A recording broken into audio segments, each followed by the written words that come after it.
Questões agora de coligativas, propriedades coligativas, classificação. Sandrão, quais são as propriedades coligativas? São quatro: tonoscopia, ebullioscopia, crioscopia e osmoscopia. Nós vamos estudar nesse assunto que vamos começar agora. Primeiro vamos começar por classificação, antes de depois estudar cada um separadamente, tá certo? Então vamos lá. Questão número 1 do nosso material, questão da UFT, transferência 2012-1. Então vamos lá. Ele fala o seguinte: soluções apresentam propriedades coligativas que diferenciam dos solventes puros, tais como tonoscopia, ebullioscopia, crioscopia e osmometria ou osmoscopia. A intensidade com que essas propriedades ocorrem depende unicamente de quê? Então vamos lá. O que é uma o que estuda, né? Uma propriedade coligativa. Vamos supor que você tem um recipiente aqui e esse recipiente ele tem água, certo? A água pura, ela tem um ponto de ebulição igual a 100 graus Celsius. Isso para uma pressão de 1 atm, certo, meu querido aluno? Para 1 atm.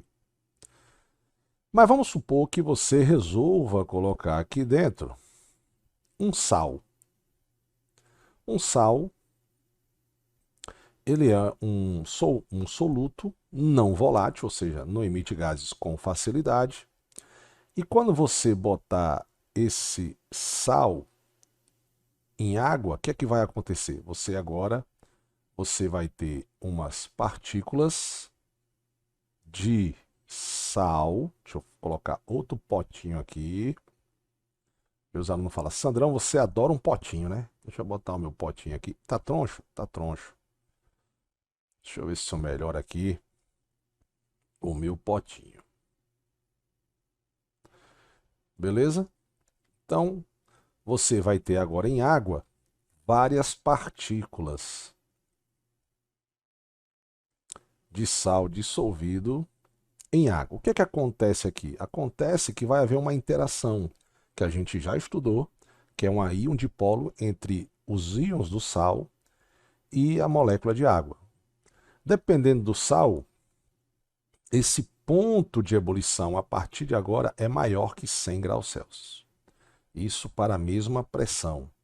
Então, a tonoscopia estuda o efeito, resumidamente, né, que vai ter na temperatura, na pressão, ao você colocar um soluto não volátil em um solvente puro.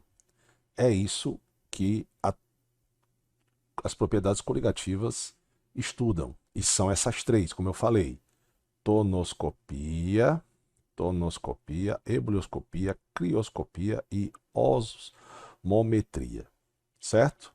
Então aqui ele pergunta o seguinte: a intensidade com que essas propriedades ocorrem depende unicamente de quê? Da temperatura? Da temperatura? Não. Do tipo de soluto? Não. Da pressão do gás exercida na superfície? Não. Da quantidade de partículas de solutos não voláteis. É isso que interfere na no solvente puro. É a quantidade de partículas de soluto que você vai ter. E você vai ver que a quantidade interfere sim na pressão de vapor, que é o que a gente vai também falar aqui, né?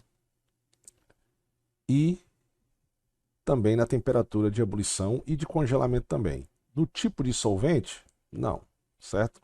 É a partir do solvente que você vai estudar a variação de temperatura, pressão e pressão, tanto temperatura de ebulição quanto temperatura de congelamento. Esse assunto é um assunto muito bacana e realmente, particularmente, eu gosto de dar esse assunto. Na verdade, a química, eu gosto quase toda a química, só que tem assuntos que realmente eu acho um pouco mais interessante, que é do nosso dia a dia, né? Quando a química entra, a química tá no nosso dia a dia todo o tempo, né? Mas tem uns assuntos que você dá para explorar um pouquinho mais a percepção do seu dia a dia. Lógico que depende da questão, você vai ver aqui em algumas questões que o Sandrão vai fazer, ok?